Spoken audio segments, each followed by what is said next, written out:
Olá, meus amigos, uma boa noite a todos. Sejamos todos nós bem-vindos a mais um estudo da obra O Evangelho segundo o Espiritismo.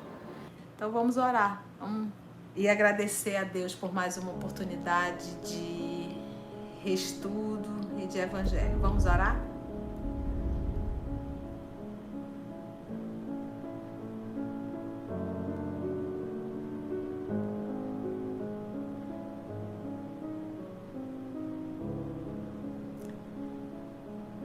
Divino amigo Jesus, amor amado, amigos espirituais aqui presentes, nosso sentimento, Senhor, de gratidão. Agradecemos, Senhor, por essa oportunidade que o Senhor nos dá de estudo e de reflexão. Agradecimento, Senhor, pela força que nos dá para a luta do dia a dia. Te agradecemos, Senhor, por essa doutrina que nos ergue, nos fortalece, nos dá força para caminhar. Que nessa noite, amor amado, em que mais uma vez estamos nós reunidos para estudarmos o Teu Evangelho, e que venha em nossa mente a Tua fala, Marta, no encontro na casa de Marta, Maria e Lázaro,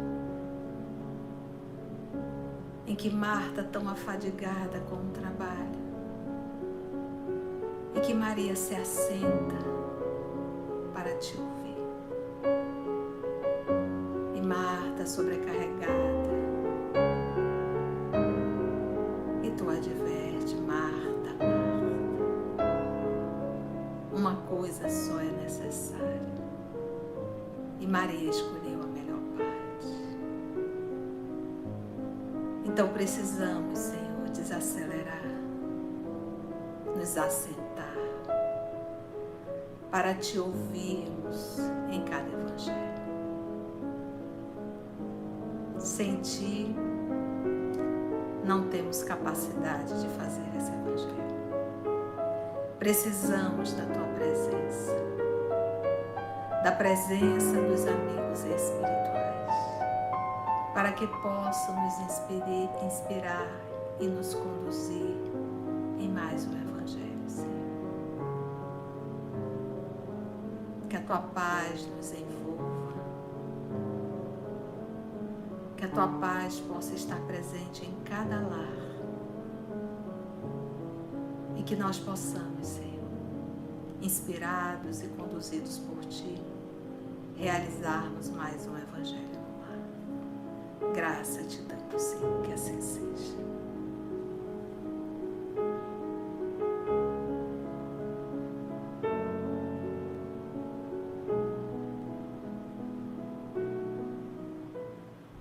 Vamos nós?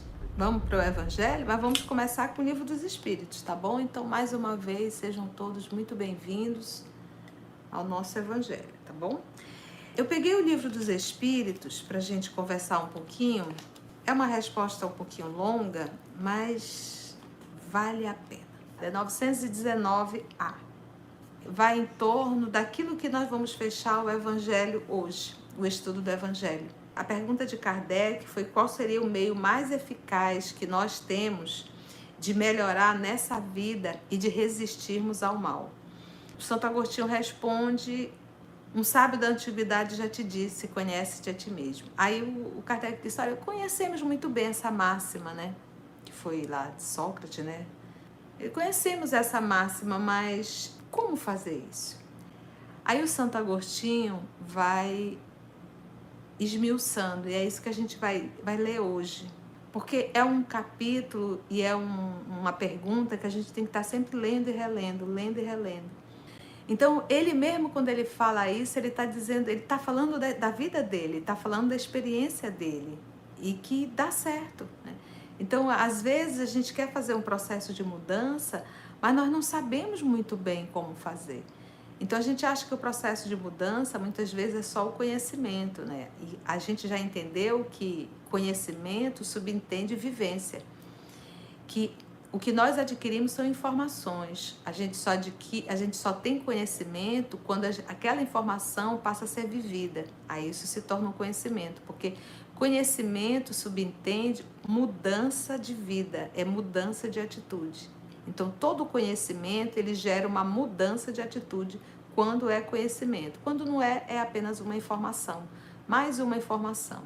Então para a gente entender, então vamos supor que você seja um nutricionista e se alimenta super mal. Então o nutricionista, ele tem a informação do que seria a nutrição, mas ele não tem um conhecimento, porque isso não faz parte, isso não mudou a atitude dele, isso não mudou o comportamento dele. Então isso para tudo. Conhecimento ele subentende vivência, tá bom? A gente pega a informação e a gente vive. Logo a gente tem um conhecimento, tá bom? Então vamos ver o que Santo Agostinho nos orienta? Ele diz assim, olha, fazei o que eu fazia quando eu estava na terra, quando vivi na terra. Ao fim do dia, eu interrogava a minha consciência, passava em revista o que havia feito e perguntava a mim mesmo se não faltara algum dever, se ninguém tivera motivo para se queixar de mim. Foi assim que cheguei a me conhecer e ver o que em mim precisava de reforma.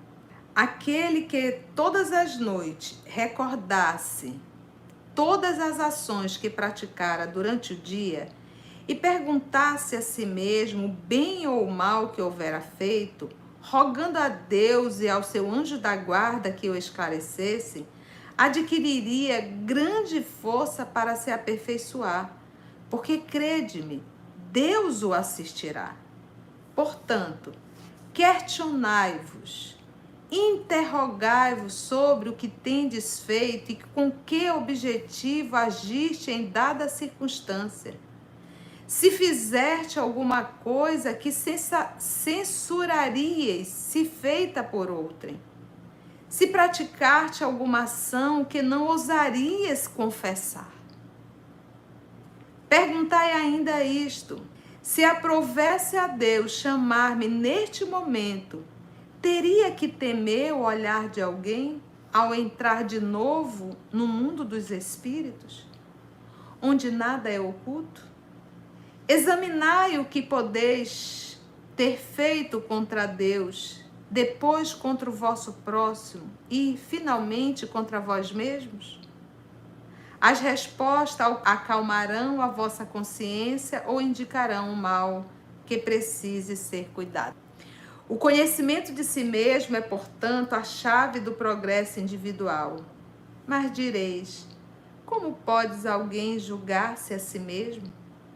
Não está aí a ilusão do amor próprio que atenua as faltas e as torna desculpáveis? O avarento vai se considerar simplesmente econômico e previdente. O orgulhoso acredita ter apenas dignidade. Tudo isso é muito certo. Mas tendes um meio de controle que não vos pode enganar. Quando estiverdes indecisos sobre o valor de uma de vossas ações, perguntai como a qualificaríeis se praticada por outra pessoa. Se a censurais nos outros, ela não poderia ser mais legítima quase fosseis o seu amor. Então, nessa resposta aqui de Santo Agostinho, que eu adoro, né, essa resposta, ela vem nos falar, mais uma vez, gente, aquilo que a gente tem falado muito, da necessidade de nós chegarmos no finalzinho da noite e repassarmos todo o nosso dia. O nosso processo de evolução, ele parte do princípio do autodescobrimento. E autodescobrimento é a capacidade de conversar consigo mesmo, tá?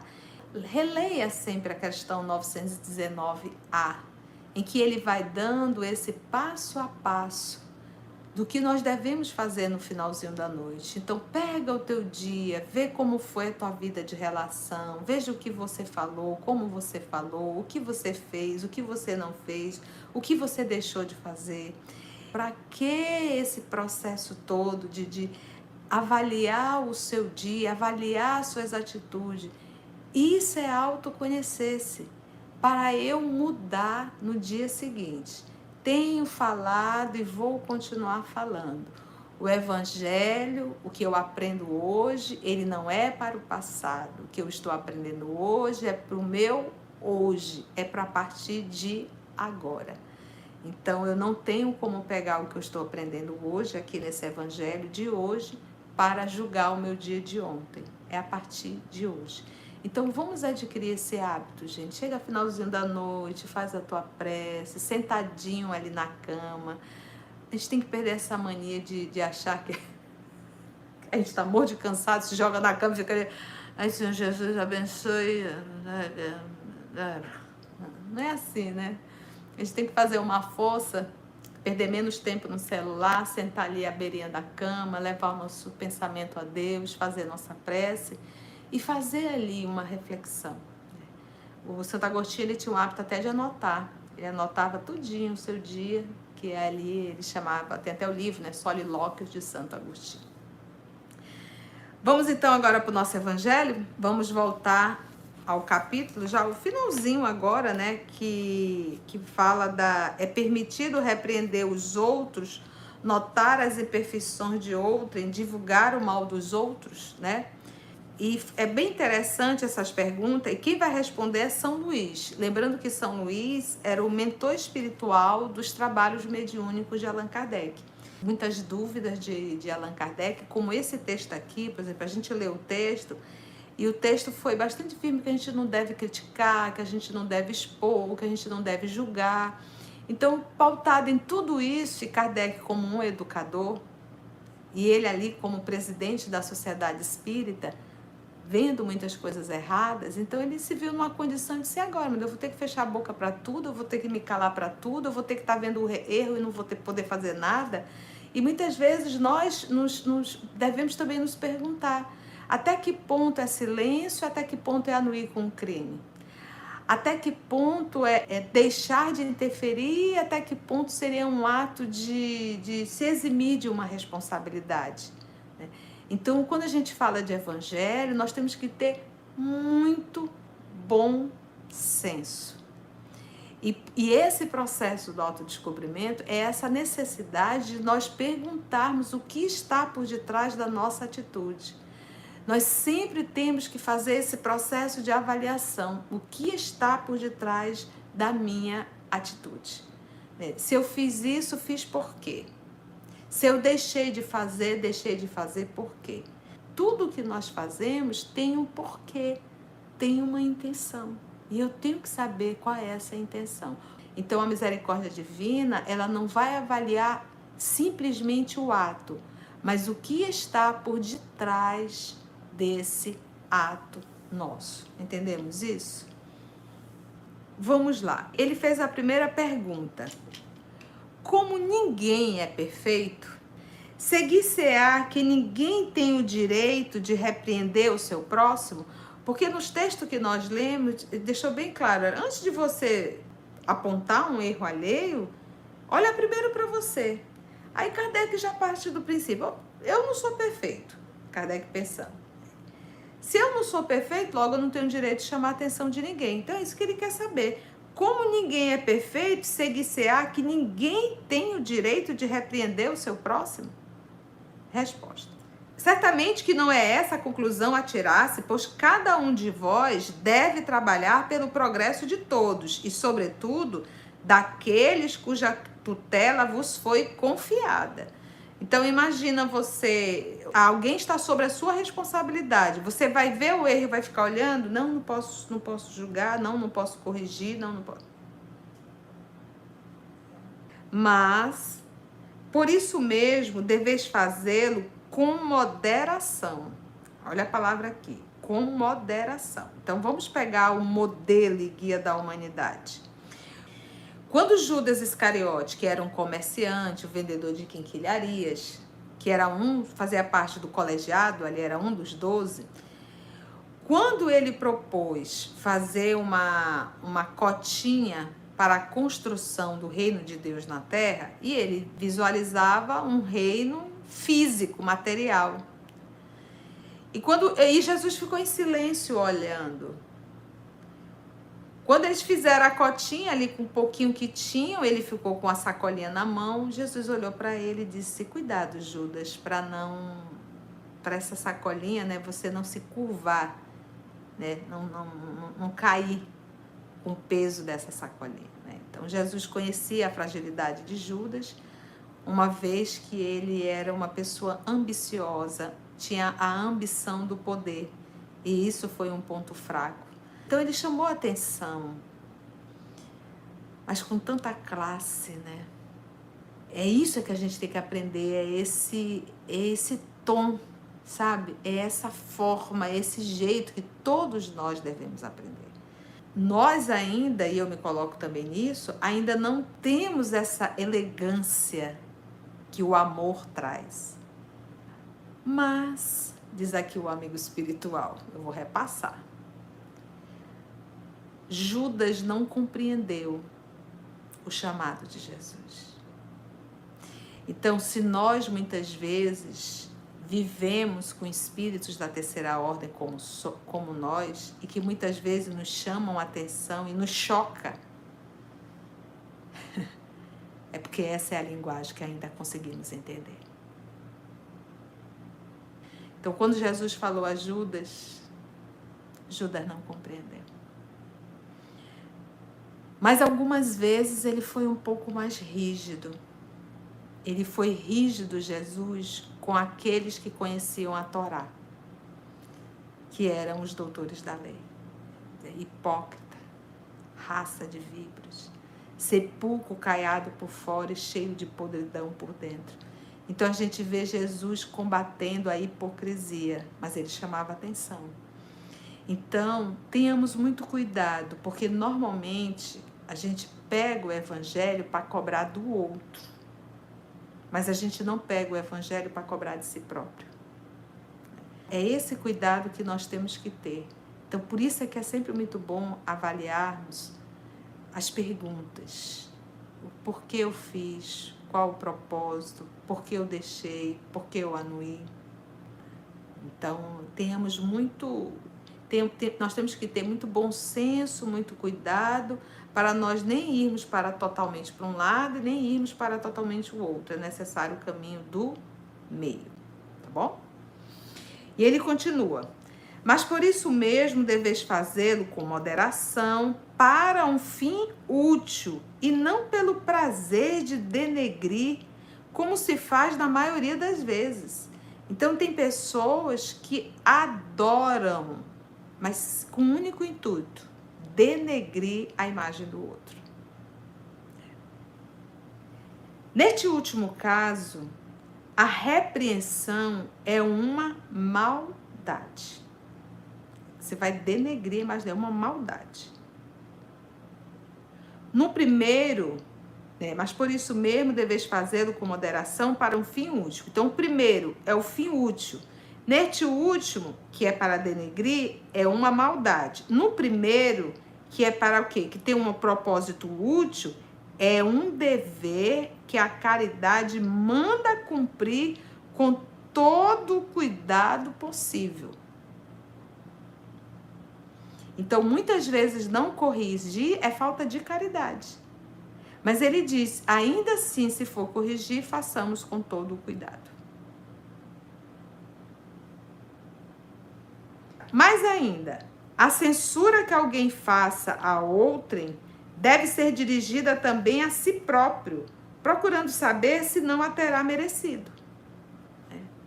Porque como é que eu vou censurar alguém por uma atitude que eu faço igual? Não tem lógica isso, né? Essa resposta quem deu foi São Luís, em 1860. Vamos lá, pergunta número 20. Será repreensível observar as imperfeições dos outros, quando daí não resulta em nenhum proveito para eles, mesmo que não as divulguemos? Olha que interessante. Você não vai divulgar para ninguém, vai chegar lá, vai conversar com a pessoa não está a fim de ouvir, não quer. E aí? Aí Kardec pergunta, e aí, o que a gente faz numa situação dessa? Vamos ver a resposta aqui. Ele ainda diz, tudo depende da intenção. Certamente não é proibido que se veja o mal. Como é que a gente vai viver na Terra sem ver o mal, gente? Certamente não é proibido que se veja o mal, quando esse mal existe. Porque o que acontece? Muitas vezes a gente projeta o mal que está em nós no outro. Vamos dar um exemplo. Então, se você é uma pessoa que tem desequilíbrio na área sexual, toda a relação para ti parte do princípio que tem que ter sexo, tá? Se você vê de repente um amigo seu que é comprometido e está ali conversando com alguém, na sua cabeça, como você tem essa patologia, você já vai olhar e já vai fazer um pré-julgamento em relação àquele assunto, aquele encontro dos dois. Então você está projetando no outro aquilo que você faz, ou a maldade que você carrega dentro de si.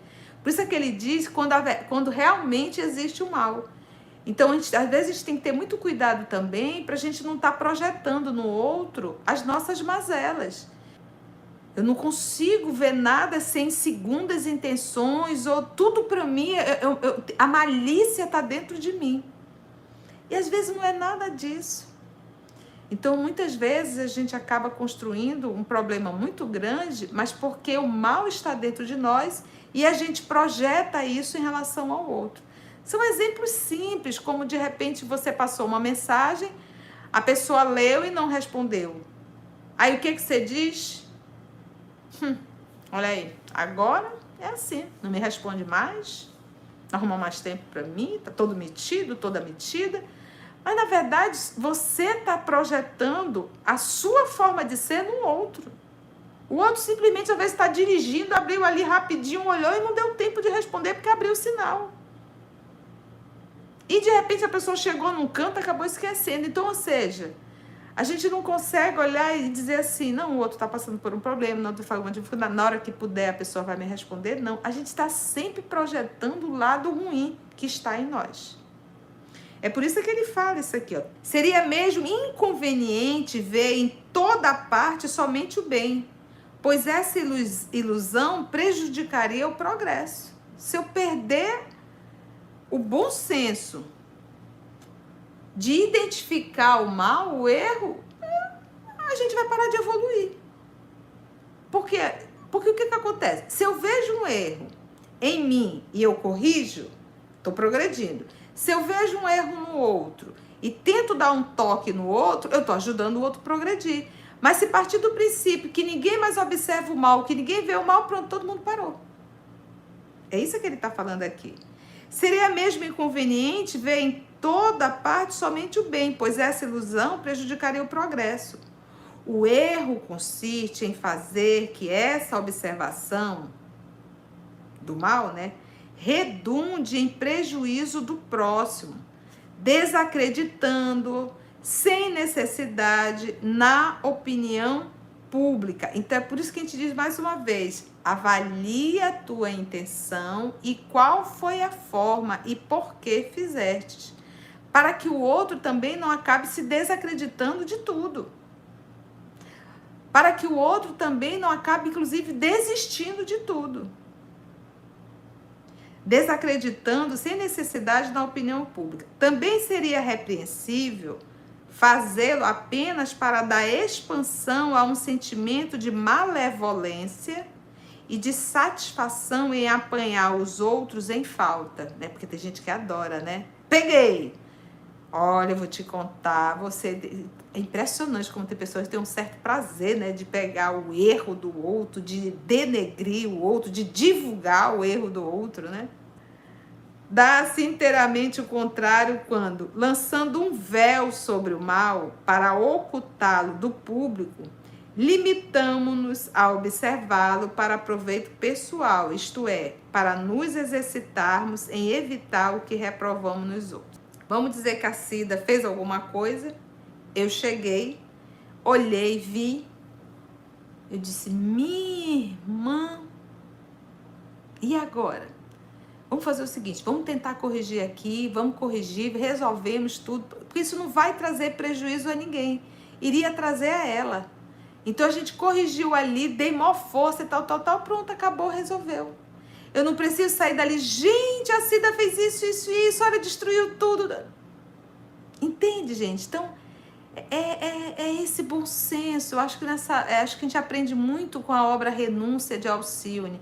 Alcione ensina muito isso pra gente. Essa capacidade dela de cuidar do outro, mas é um espírito superior também, né? Alcione é de Sírios, então são coisas que nós todos estamos aprendendo, né? Nós todos estamos em processo de aprendizagem. Isto é, para nos exercitarmos em evitar o que reprovamos nos outros. Essa observação, aliás, não é proveitosa ao moralista? Como ele pintaria os defeitos da humanidade se não estudasse os modelos, né? Então, se a gente não tem um modelo de perfeição, como é que a gente ia identificar o mal do outro, né? Aqui também é São Luís. E aí ele fez a última pergunta, para a gente fechar. Haverá casos em que seja útil revelar o mal alheio? Resposta. Esta questão é muito delicada. E aqui se deve fazer um apelo à caridade bem compreendida, né? Fazer ao outro que gostaria que o outro fizesse, mas bem compreendida. Porque se eu fiz algo que se alguém descobrir isso vai me fazer um mal muito grande, o que eu quero é que não seja descoberto. Aí diz assim, se o outro se colocar no meu lugar, o que ele vai querer é o quê? Que ninguém conte porque eu não quero ser descoberta. Quando ele diz bem compreendida, ele diz assim, mas se o que eu fiz vai prejudicar só a minha pessoa, tudo bem. Mas se o que eu fiz vai prejudicar outras pessoas, é meu dever revelar. É meu dever. Aqui vamos ver o texto. Ele diz, esta questão é muito delicada e aqui se deve fazer um apelo à caridade bem compreendida. Se as imperfeições de uma pessoa só prejudicam a ela mesma, não haverá nenhuma utilidade em divulgá-la.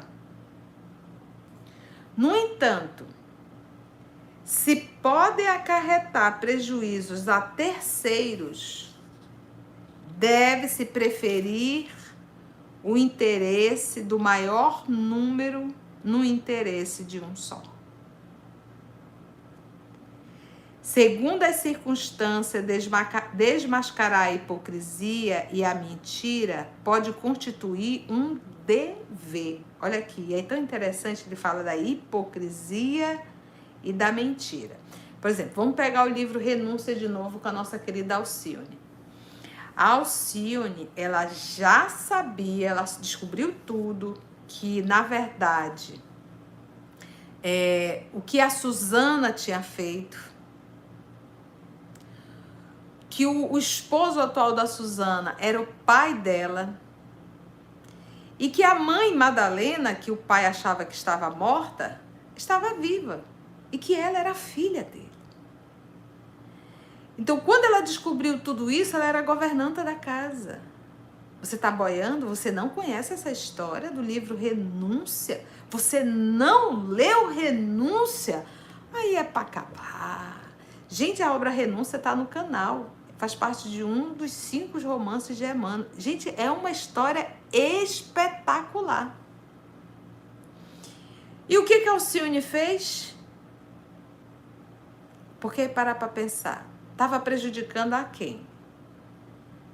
Ela, como filha, e a mãe Madalena.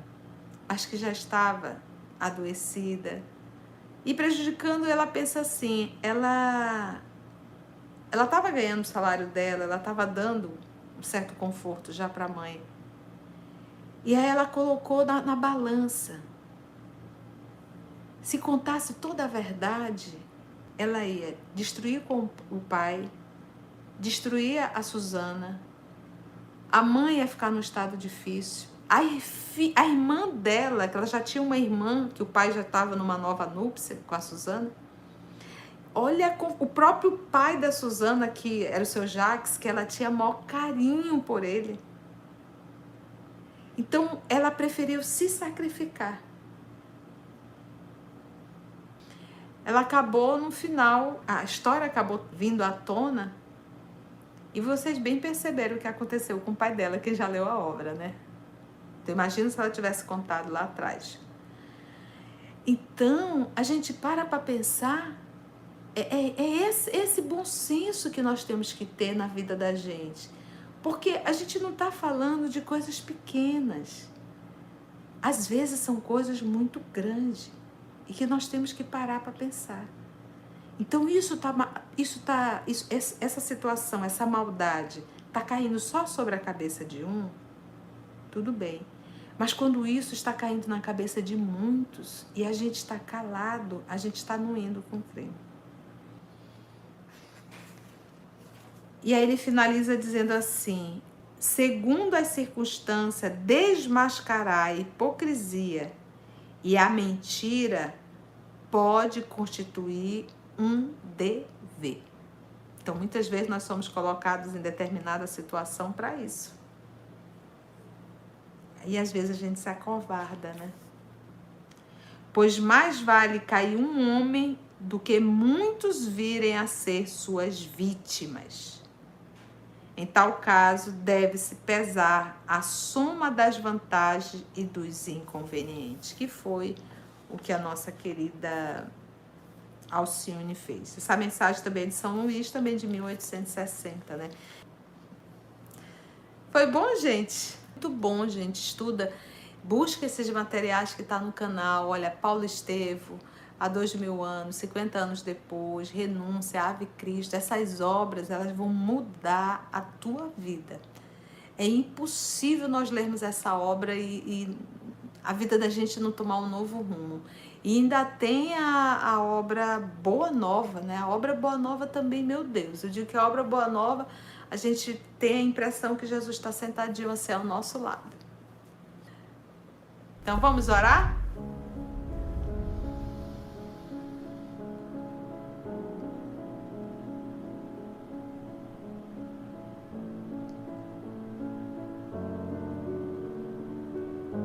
Pai nosso, que estás nos céus,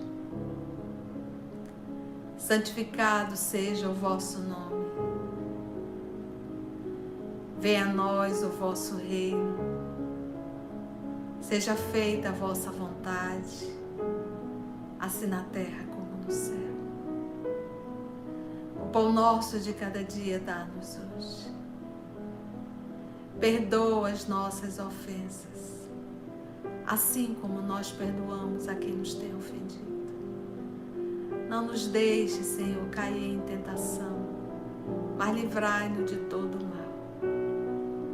Amado Mestre Jesus, que nesse momento as tuas mãos bondosas e amorosas possam, Senhor, estar sobre cada um de nós, através do nosso anjo de guarda, possamos receber a tua luz, Senhor, que envolve a cada um de nós, equilibrando, Senhor, harmonizando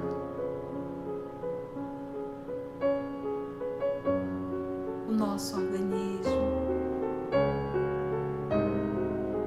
o nosso corpo perispiritual.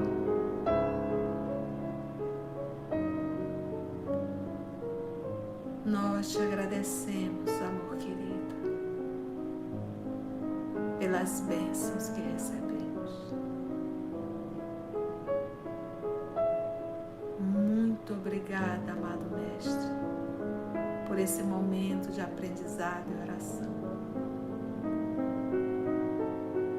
E nos dê força, Senhor, para que possamos ser um instrumento nas Tuas mãos.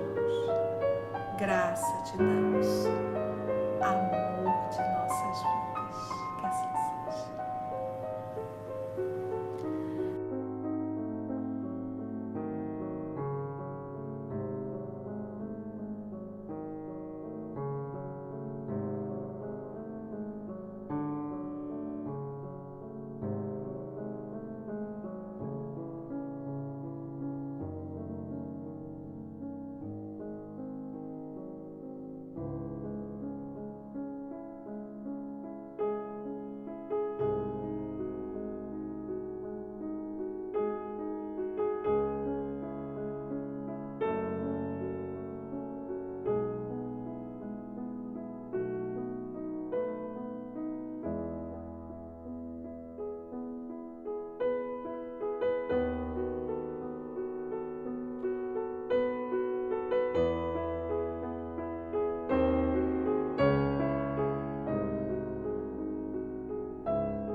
Ouvindo as palavras eternas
de novo no seu evangelho no lar.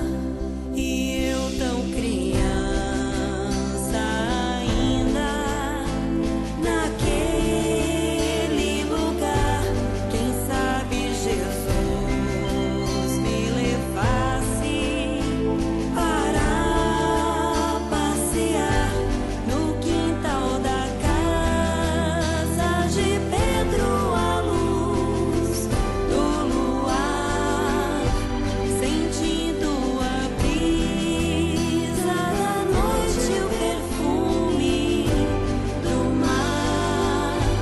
Dissesse pra mim: já é hora de você voltar.